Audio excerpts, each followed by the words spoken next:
Hello everyone, welcome to my class knowledge gain schools. আশা করি তোমরা সবাই ভালো আছো এবং আমার ক্লাসগুলিকে ফলো করছো।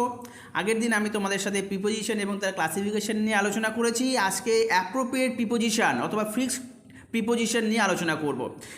আজকের এই ক্লাসটা তোমাদের জন্য খুবই ইম্পর্টেন্ট, ভেরি ইম্পর্টেন্ট। যারা চাকরির পরীক্ষার জন্য পড়াশোনা করছো, কম্পিটিটিভ লেভেলে যারা পড়াশোনা করছো, প্রিপোজিশন থেকে কিন্তু প্রচুর প্রশ্ন আসে এবং অ্যাপ্রোপ্রিয়েট প্রিপোজিশন অথবা ফিক্সড প্রিপোজিশন এখান থেকে কিন্তু প্রচুর প্রশ্ন আসে। এই জায়গাগুলি কিন্তু ভালো করে পড়তে হবে এবং একটু কেয়ারফুলি পড়তে হবে এই জায়গাগুলি, কারণ এখান থেকে কিন্তু মিস্টেক হয়ে যায় তোমাদের স্টুডেন্টদের।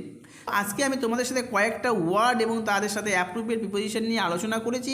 ক্লাসটা একটু ভালো করে দেখো, যদি দেখো তাহলে অবশ্যই হেল্পফুল হবে তোমাদের কাছে এবং পরীক্ষায় আসার মতো কিন্তু কোশ্চেনগুলি নিয়ে আমি আলোচনা করেছি। সবার প্রথমে দেখো অ্যাবাউন্ডের সাথে ইনও বসে, আবার উইথও বসে। কখন অ্যাবাউন্ডের সাথে ইন বসবে, উইথ বসবে? দেখো, fish abounds in this pond. Fish মানে মাছ কি করেছে? এই পুকুরটাকে ভর্তি করেছে। এই পুকুরের মধ্যে প্রচুর মাছ ভর্তি হয়ে রয়েছে, প্রচুর মাছে বোঝায় এই পুকুরটা। তাহলে ফিশ কি করেছে? পুকুরটাকে। অর্থাৎ এখানে পন্ডটা হচ্ছে কন্টেইনার, পন্ডের মধ্যে ফিশ রয়েছে।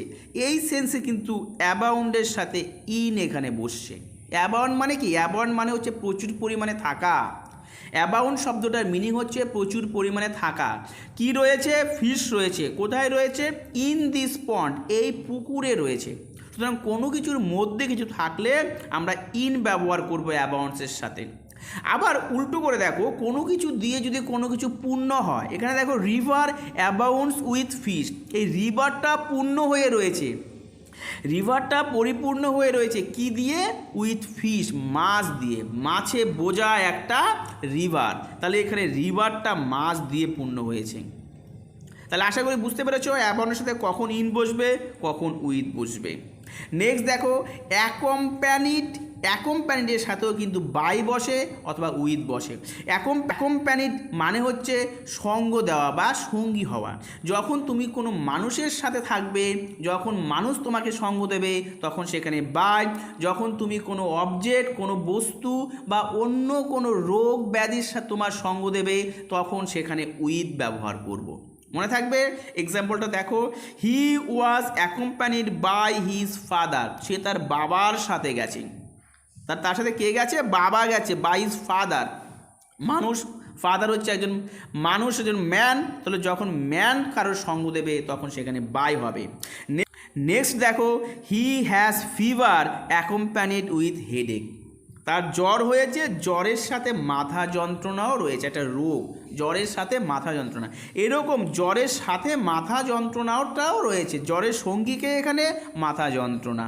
এটা একটা রোগ ব্যাধি বা কোনো জড়বস্তু হলে তার সাথে আমরা উইথ ব্যবহার করব। তাহলে মনে রাখবে, অ্যাকম্প্যানিডের সাথে, অ্যাকম্প্যানিড মানে সঙ্গ হওয়া বা সঙ্গী দেওয়া, কারোর সাথে থাকা। যদি কোনো মানুষ বা কোনো প্রাণী তোমার সাথে থাকে তাহলে বাই। যদি কোনো বস্তু বা কোনো কিছু রোগ ব্যাধি যদি কারোর সাথে থাকে তাহলে সেটা হচ্ছে উইথ। আশা করি বুঝতে পেরেছো। চলো আমরা নেক্সট এক্সাম্পলের দিকে যাই। দেখো, এগ্রি, ভেরি ইন্টারেস্টিং। এগ্রির সাথে দেখো তিনটে প্রিপোজিশন উইথ বসে। কোনো পার্সনের সাথে সহমত হলে, এগ্রি মানে রাজি হওয়া বা সম্মত হওয়া।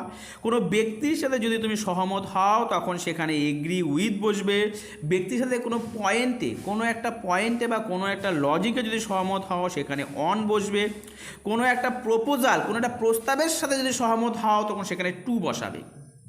এক্সাম্পলগুলি লক্ষ্য করো। আই এগ্রি উইথ ইউ, আমি তোমার সাথে সহমত। অন দিস পয়েন্ট, এই পয়েন্টে। তাহলে অন দিস পয়েন্ট, পয়েন্ট মানে কোনো একটা পয়েন্টে আমি তোমার সাথে সহমত, সুতরাং তার আগে অন বসেছে। আর I agree with you, you মানে তুমি, তুমি হচ্ছে পার্সন, ব্যক্তি, তাই এখানে ইউর সাথে উইথ বসেছে। তারপরে দেখো, I agree to your proposal, তুমি যে প্রস্তাবটা দিয়েছো সে প্রস্তাবের সাথে আমি সহমত। টু ইউর প্রপোজাল, প্রপোজালের সাথে টু বসে। তোমাকে কিন্তু খুব স্মার্ট স্টাডি করতে হবে, খুব কুইক পড়তে হবে। কম্পিটিটিভে কিন্তু সব পড়ার দরকার নেই, সিলেক্টিভ পড়তে হবে। প্রচুর সিলেবাস ইংলিশ কম্পিটিটিভ সিলেবাস কিন্তু অনেক বড়, সুতরাং স্মার্ট স্টাডি করে পড়াটা কিন্তু সংক্ষিপ্ত করতে হবে এবং সিলেক্টিভগুলি জানতে হবে। এত ডিটেলসে জানার কিন্তু এখানে কোনো প্রয়োজন নেই। জাস্ট তুমি তোমাকে যেগুলি জানানো হচ্ছে সেগুলি একটু ভালো করে পড়ো, তাহলে দেখবে পরীক্ষায় কিন্তু তুমি ক্র্যাক করে যাবে। অ্যাডমিটের সাথে কি বসে? টুও বসে, ইনটুও বসে। অ্যাডমিটের সাথে দুটো প্রিপোজিশন, টুও বসতে পারে, ইনটুও বসতে পারে। He was admitted to class 6, সে ক্লাস 6-এ অ্যাডমিটেড হয়েছে। অ্যাডমিটেড মানে ভর্তি হয়েছে কোথায়? ক্লাস 6-এ, এক ক্লাস থেকে আরেক ক্লাসে উঠেছে। আর he was admitted into the room, সেই রুমে ভর্তি হয়েছে। রুম, ইনটু দ্য রুম মানে বাইরে থেকে ভেতরে এসেছে, সেই ক্ষেত্রে ইনটু এখানে ব্যবহার করা হয়েছে। নেক্সট দেখো অ্যানয়েড। অ্যানয়েডের সাথে কি হয়েছে? অ্যানয়েডের সাথে উইথ বসতে পারে, অ্যানয়েডের সাথে ফর বসতে পারে, অ্যানয়েডের সাথে অ্যাট বসতে পারে। অ্যানয়েড মানে বিরক্ত হওয়া। আই ওয়াজ অ্যানয়েড উইথ হিম, কোনো ব্যক্তির সাথে যদি তুমি অ্যানয়েড হও তাহলে সেখানে উইথ। কোনো কারণের সাথে কোনো কজ যদি থাকে অ্যানয়েড হওয়ার, তাহলে সেখানে ফর বসবে। যেমন I was annoyed with him for being late, full stop হবে না।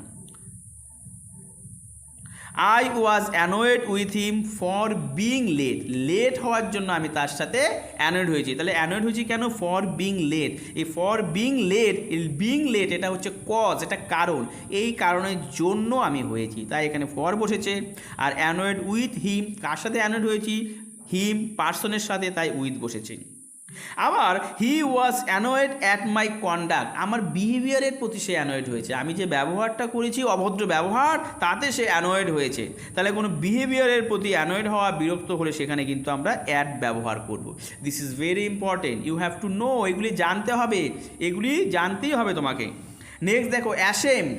অ্যাশেমড মানে লজ্জিত হওয়া। অ্যাশেমের সাথে অফ বসতে পারে, ফরও বসতে পারে।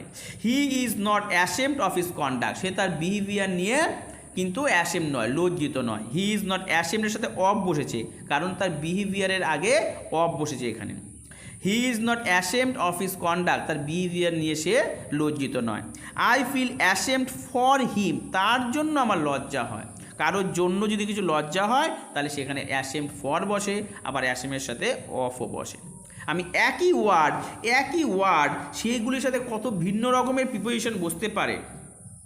একই রকমের ওয়ার্ড দেখো, abound, accompanied, agree, admit, annoyed আর হচ্ছে অ্যাশেম, এই ওয়ার্ডগুলির সাথে কত রকমের প্রিপোজিশন বসতে পারে, এইগুলি আমি তোমাদের সাথে একটু আলোচনা করার চেষ্টা করেছি। অনেক সময় একই ওয়ার্ড তার সাথে দুটো তিনটে প্রিপোজিশন বসে, অনেক সময় স্টুডেন্টরা কনফিউজড হয়ে যায়, সেই কারণে কিন্তু আমি এগুলি তোমাদের সাথে আলোচনা করছি, যাতে তোমাদের কাছে ব্যাপারটা আরও ইজি হয়, আরও সিম্পলিফাইড ওয়েতে তোমরা বুঝতে পারো। তো ক্লাসগুলি একটু ভালো করে দেখো, ভিডিওটা ভালো লাগলে অবশ্যই লাইক করবে, চ্যানেলটাকে সাবস্ক্রাইব করবে অবশ্যই, কারণ তোমাদের জন্যই আমি কিন্তু এত কষ্ট করে ভিডিওগুলি করছি। তো চলো আরও কিছু রয়েছে প্রিপোজিশন, সেগুলি আমরা শেখার চেষ্টা করি। This is very important. Blind, ব্লাইন্ডের সাথে অফও বসতে পারে, ইনও বসতে পারে, অথবা টুও বসতে পারে। ব্লাইন্ড মানে অন্ধ। যখন কেউ সত্যি সত্যি অন্ধ হয়, যেমন he is blind of one eye, সে এক চোখে দেখে না, এক চোখে দেখে আরেক চোখে দেখে না, সত্যি সত্যি সে অন্ধ, তখন সেখানে ব্লাইন্ড অফ। কিন্তু অনেকে যদি দেখেও কিছু না দেখার ভান করে, তখন সেখানে কিন্তু blind to. He is blind to his son's fault, সে তার ছেলেটার দোষ দেখে না, আমি তাকে দেখেও দেখি না, অ্যাভয়েড করে যাওয়া, এখানে ব্লাইন্ড মানে অ্যাভয়েড করে যাওয়া। He is blind to his son's fault, সে তার ছেলের দোষটাকে অ্যাভয়েড করে যাচ্ছে, এড়িয়ে যাচ্ছে। তাহলে এখানে কিন্তু সে অন্ধ নয়, জাস্ট সে এড়িয়ে যাচ্ছে, তাই ব্লাইন্ড টু। আর সত্যি সত্যি অন্ধ বলে সেখানে কী হবে? Blind of. তারপরে দেখো বর্ন, বর্নের সাথে কি বসবে? অফ বসে, ইন বসে। বর্নটা খুব ইন্টারেস্টিং একটা ওয়ার্ড।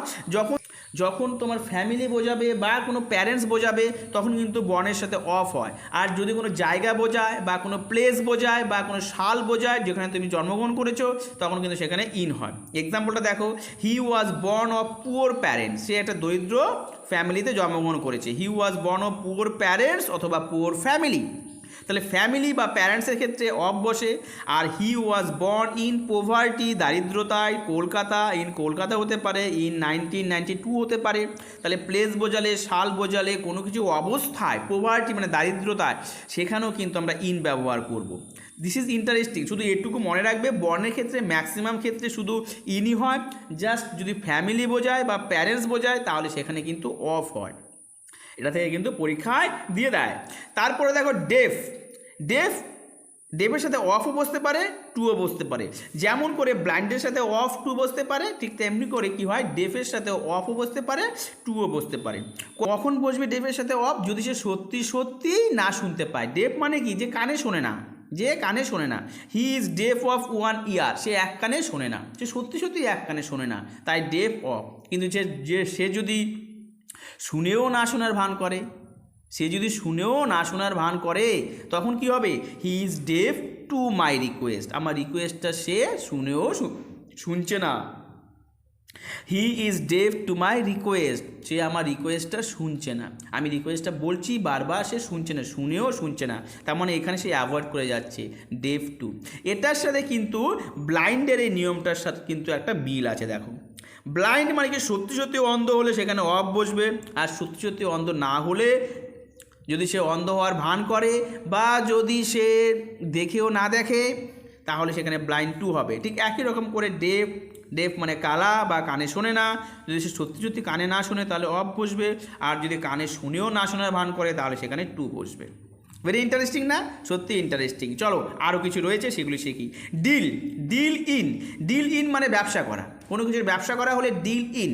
আর ডিল উইথ মানে ব্যবহার, ডিল উইথ মানে ব্যবহার, বিহেভ করা, তুমি কেমন বিহেভিয়ার করো সেটা হচ্ছে ডিল উইথ। আর ডিল ইন মানে ব্যবসা করা। He deals in rice garment, সে চালে ব্যবসা করে, গার্মেন্টসের ব্যবসা করে, তাহলে হি ডিলস ইন রাইস অথবা হি ডিলস ইন গার্মেন্টস। এগুলি হচ্ছে ব্যবসা ক্ষেত্রে। ডিলস ইন মানে ব্যবসা করা, ট্রেড করা, বিজনেস করা। আর ডিলস উইথ মানে behaviour, he does not deal honestly with his customer, সে কাস্টমারের সাথে ভালো বিহেভিয়ার করে না, কাস্টমারের সাথে ভালো বিহেভিয়ার করে না। তাহলে ডিল উইথ মানে হচ্ছে বিহেভিয়ার করা। আজকে লাস্ট প্রিপোজিশন খুবই ইন্টারেস্টিং প্রিপোজিশন, ডাই। এটা নিয়ে অনেকের মধ্যে কনফিউশন থাকে। ডাই, ডাইয়ের সাথে দেখো, ডাইয়ের সাথে অনেকগুলি প্রিপোজিশন রয়েছে।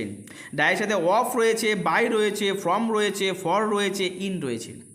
ম্যাক্সিমাম ক্ষেত্রে মনে রাখবে ডাইয়ের ক্ষেত্রে অফ বসে কখন? ডিজিজ বসালে, ডিজিজ, কোনো রোগে যদি কেউ মারা যায় তাহলে সেখানে die of. He died of cholera, সে কলেরাতে মারা গেছে। রোগে যদি মারা যায় সেখানে ডাইড অফ। কিন্তু বিষ খেয়ে যদি মারা যায় তখন কি হবে? Die by. He died by poison, সে বিষ খেয়ে মারা গেছে, মানে সুইসাইড করেছে, সে সুইসাইড করেছে, বিষ খেয়ে মারা গেছে। তাহলে কী হবে? Die by poison. ফ্রম মানে কি? কোনো এফেক্টে মারা গেছে, কোনো কারণে সে মারা গেছে, কোনো একটা ফলে, কোনো একটা কাজ করেছে যার ফলে সে মারা গেছে। Died from, he died from over eating অথবা ওভার ওয়ার, অতিরিক্ত খাবারের ফলে বা অতিরিক্ত কাজের ফলে সে মারা গেছে। তাহলে he died from over eating অথবা ওভার ওয়ার। আর ফর মানে কোনো কারণে মারা যাওয়া, নিজেকে আত্মত্যাগ করা। He died for his country, সে দেশের জন্য নিজেকে বলিদান দিয়েছে। হি ডাইড ফর, দেশের জন্য মারা গেছে, দেশকে রক্ষা করতে গিয়ে সে মারা গেছে, শহীদ হয়েছে। তাহলে হি ডাইড ফর মানে এখানে শহীদ হওয়া, কিসের জন্য? For his country. কিন্তু যদি কেউ শান্তিতে মরে, তাহলে যদি কেউ শান্তিতে মরে তখন আমরা কি ইউজ করব? যদি কেউ শান্তিতে মরে তাহলে ডাইয়ের সাথে আমরা ইন ব্যবহার করব। যেমন let me die in peace, আমাকে শান্তিতে মরতে দাও, তাহলে পিসের আগে কিন্তু ইন বসেছে। তাহলে এই ডাই শব্দটা খুবই ইম্পর্টেন্ট। তাহলে ডাইয়ের সাথে অফ হবে কখন? যখন রোগে মারা যাবে বোঝাবে। ডাইয়ের সাথে বাই হবে কখন? যখন পয়জন, বিষ খেয়ে মারা যাবে তখন বোঝাবে। ডাইয়ের সাথে ফ্রম হবে কখন? যখন এফেক্ট বোঝাবে, কোনো কিছুর প্রভাব, কোনো কিছুর প্রভাবের ফলে মারা গেছে। ডায়ের সাথে ফর হবে কখন? যখন কোনো কারণ বোঝাবে, কোনো কিছুর জন্য মারা গেছে বোঝাবে, তখন ডায়ের সাথে ফর হবে। আর ইন হবে শান্তিতে মারা গেছে বোঝালে। আজকে আমি তোমাদের সাথে এই প্রিপোজিশন নিয়ে, অ্যাপ্রোপ্রিয়েট প্রিপোজিশন বা ফিক্সড প্রিপোজিশন নিয়ে আলোচনা করেছি। কয়েকটা ওয়ার্ড, একই ওয়ার্ডের সাথে কত ভিন্ন রকমের প্রিপোজিশন বসতে পারে সেগুলি নিয়ে আলোচনা করার চেষ্টা করেছি। যদি ক্লাসটা ভালো লেগে থাকে অবশ্যই লাইক করবে, সাবস্ক্রাইব করবে। আর যখন আমরা প্র্যাকটিস করব তখন কিন্তু তোমাদের সুবিধা হবে। তোমরা ক্লাসগুলি ভালো করে দেখতে থাকো। যদি ক্লাসগুলি ভালো করে দেখো আশা করি অবশ্যই বুঝতে পারবে। এখানে জাস্ট আমি তোমাদেরকে বোঝানোর চেষ্টা করেছি, আমি কিন্তু কোনো প্র্যাকটিস এখানে করাচ্ছি না। যখন আমি প্র্যাকটিস করাবো, অ্যাপ্রোপ্রিয়েট প্রিপোজিশন কোথায় কী বসে প্র্যাকটিস করাবো, তখন কিন্তু তোমরা সেই ব্যাপারটা কিন্তু ভালো করে ধরতে পারবে যদি ক্লাসটা ভালো করে মনোযোগ দিয়ে দেখো। সো আশা করি ক্লাসটা যদি ভালো লেগে থাকে তাহলে অবশ্যই লাইক করবে, সাবস্ক্রাইব করবে, আর ভিডিওগুলি দেখতে থাকো, চ্যানেলটাকে সাপোর্ট করতে থাকো। তোমাদের জন্য আরও অনেক ভালো ভালো ভিডিও আসবে, অনেক ভালো ভালো হেল্পফুল ভিডিও আসবে, অনেক ক্লাস আসবে যেগুলি তোমাদের কম্পিটিটিভ পরীক্ষার জন্য খুবই উপকারী হবে। সো চলো আজকে এইটুকুই থাক। সবাইকে ভিডিওটা দেখার জন্য অসংখ্য ধন্যবাদ। সবাই ভালো থেকো, ভালো করে পড়াশোনা করো।